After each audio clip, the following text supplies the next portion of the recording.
Avaya is arguably the largest global communication and collaboration provider in the world. We've got over 8,000 employees, support about 90% of the Fortune 100, and we're in 190 countries with over 100 million users across our portfolio. So really proud of what we do every day for lots of people and companies across the world.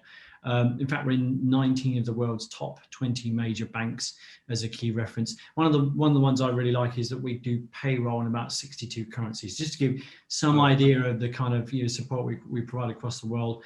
I'd like to describe Avaya as being by the experiences it creates. We're big on experiences. We're an experiences company and an experience economy, evolved experience economy, I would suggest.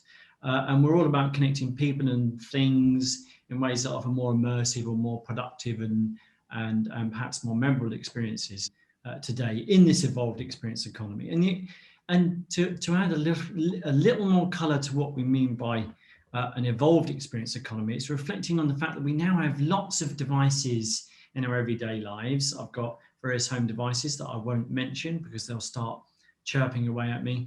Smartwatches, wearables, obviously our mobile phones have evolved, our tablets, our laptops, everything is evolved in terms of the things that we use to get things done, to connect. And then the modalities that they support have evolved, whether it's touch, haptic responses, natural language understanding, and then the ability to support different personas is presented based on those evolutions in terms of the devices and the touch points and the modalities that they support.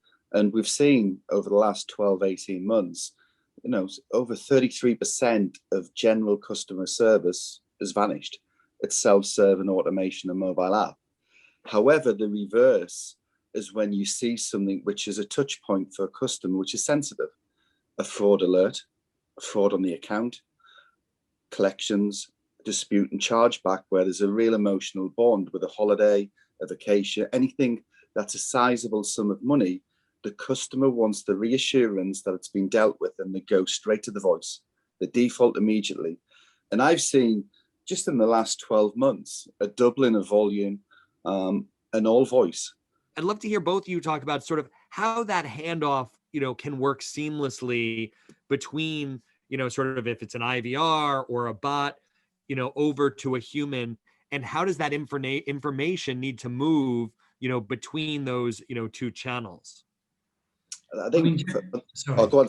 No, go on, please. So obviously channel swapping is bad. So really it's about architecting channel designs to be the most effective and aligned to the specific job that the customer has.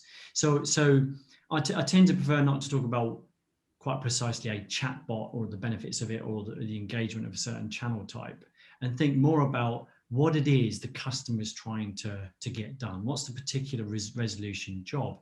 And when you start thinking about it, there's a marriage between things that are quite transactional, where they might say, look, just give me the tool. I can do it. A banking app, a website. Perhaps it's something where they just want some kind of confirmation. And in that, guys, they might start looking at a web or an SMS chat, perhaps co-browse, maybe using self-serve, as Kelvin touched on. And then to his point, when it's sensitive enough, this is to do with money, this is to do with fraudulent activity or something that's just a bit more urgent. I'm going to pick up the phone, no matter how much you try to hide that phone number. Financial services is a very regulated activity. We only use the bots for back office. So 1 in 5 back office transactions will be done by a bot. What we try and do is we see the value of that customer and employee connectivity. And we need to make it a journey where it's one stop. And what we then do is, so the fraud, we know immediately there's a block on that card, and that when that customer phones, whichever number they phone, they'll only go through the fraud. So we make that seamless for that customer to go to the right area and the right functionality with a human. And we've seen a massive reduction in the propensity to call on that customer base over a period of 12 to 18 months. So yes, there's the bot, there's the technology, but the customer, by and large, they wouldn't really realize that, 1 in 5 will be done on a back office. But that frontline, sensitive, regulated activity, we direct them based on, we know we can see the card. We know what's going on with that card. We know it's a merchant block. It's something's going on, and we can then direct it automatically 100% to that right agent. So, Right. yeah, the key things. And Kelvin, we talked about, so obviously architecting that experience, right? Directing the traffic to the right, place requires, a set of solutions, right? If I take the last 12 months, yes, they can go on social media and talk about accessibility if there was wait times or there was an outage, but a lot of it is around, a lot of the noise in financial services would be around a dispute or a chargeback or something which has created detriment for them. And a lot of that's actually being leveled for low. It's not the issue, it's actually the merchant. So that's where it confuses it. It's more the holiday firm or the airline, not the actual bank or credit card organization. But yes, I've seen it recently, an explosion of feedback on Trustpilot and other things like that. And it's just evolving, and it's part of delivering a good service. Table stakes not accepted. You've got to deliver above and beyond your game, because especially at the weekends and others, it explodes. It feels like you're talking about the importance of customer experience being organizational wide, and how you have to think about every potential touch point and ways in which a customer might engage with an entire brand, and consider that as part of your challenge. And that then also leads you to have to consider the dissolution of the front and back office divide.